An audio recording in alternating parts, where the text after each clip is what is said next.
अगर आप 1973 की वॉर के बाद देखें तो दो जो मिथ्स हैं ना बहुत इनकलकेट की गई थी अरब वर्ल्ड के अंदर। वन वो ये था कि जी कि अगर आप वेस्टर्न अलायंस के अंदर जाएंगे तो आपको जो है क्या कहते हैं एक फूल प्रूफ सिक्योरिटी पैराडाइम मिलेगा, ठीक है ना, और हम आपको हर किस्म की एनिमी से बचाएंगे। और उस वक्त एनिमी की जो डेफिनेशन थी वो ईरान था, ठीक है ना, कि जी के ईरान जो है क्योंकि एक हेजेमोनिक वो उन्होंने पेश किया हुआ था कि एक हेजेमोनिक कंट्री है जो अपने निज़ाम आपके ऊपर लाना चाहता है, तो आप जो हैं ये इसके खिलाफ हम आपको प्रोटेक्शन प्रोवाइड करेंगे। और उसके लिए आपने देखा कि सारी गल्फ कंट्रीज जो हैं वो ऑलमोस्ट सारी गल्फ कंट्रीज इंक्लूडिंग कतर जिसकी आप एग्जांपल दी, उन्होंने सिक्योरिटी वेस्टर्न अलायंस को आउटसोर्स कर दी। जो दूसरी मेथड उधर क्रिएट की गई जो कि जिसके लिए बड़ी मेहनत की गई वो ये था कि इजराइल जो है ना वो आप सबसे बड़ा है जी। आप सब मिलकर भी चाहें तो इजराइल का कुछ बेड़ा गर्क नहीं कर सकता, ठीक है ना। सो इजराइल जो चाहेगा वो इस इलाके में वो ये करेगा और फिर उसने स्लोली एंड ग्रेजुअली करना शुरू किया।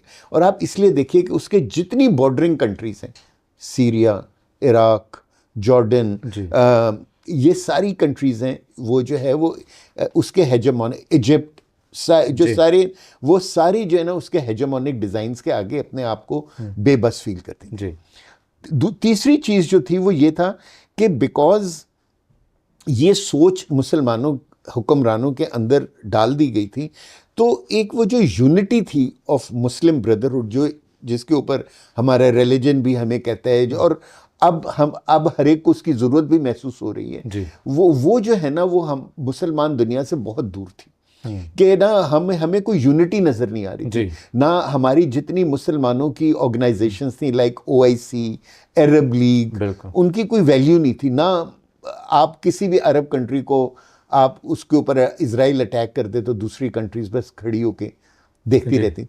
तो क्या फ़ायदा इतने सारे वेपन्स का, इतनी सारी फौजें खड़ी करने का, अगर आप क्या कहते हैं अपनी खुददारी और अपनी यानी कि अपने इलाके की हिफाजत नहीं कर सकते। सो अब इस जंग ने जो सबसे बड़ा चेंज मैं देखता हूँ या मैं समझता हूँ कि लेकर आई है वो ये कि ये जो पहली वाली दोनों मिथ्स हैं ना दोनों टूट गई।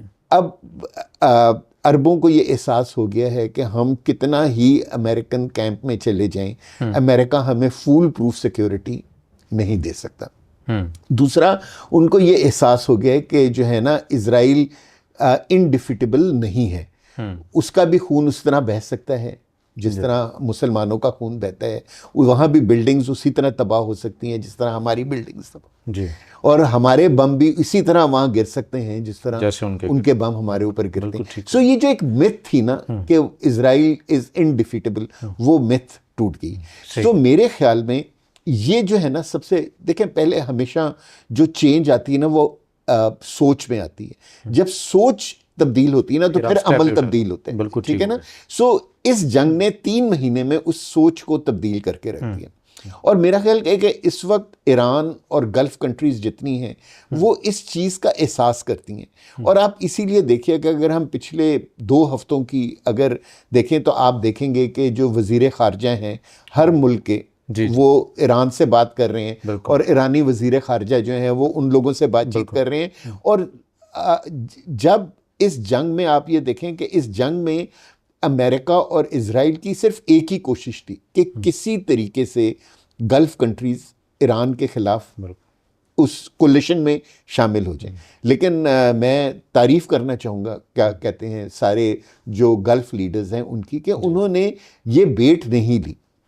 उन्होंने अमेरिकन को उनके बेसिस जो उन्होंने अपनी अपनी कंट्री में दिए हुए थे उनसे ऑपरेट तो करने ही दिया क्योंकि वो एक वेस्टर्न अलायंस का हिस्सा थे, लेकिन उन्होंने बजाते खुद किसी यानी कैंपेन के अंदर हिस्सा नहीं लिया। और यही चीज़ आज मेरा ख्याल है कि सब गल्फ रीजन को और ईरान को करीब लेकर आ रही है।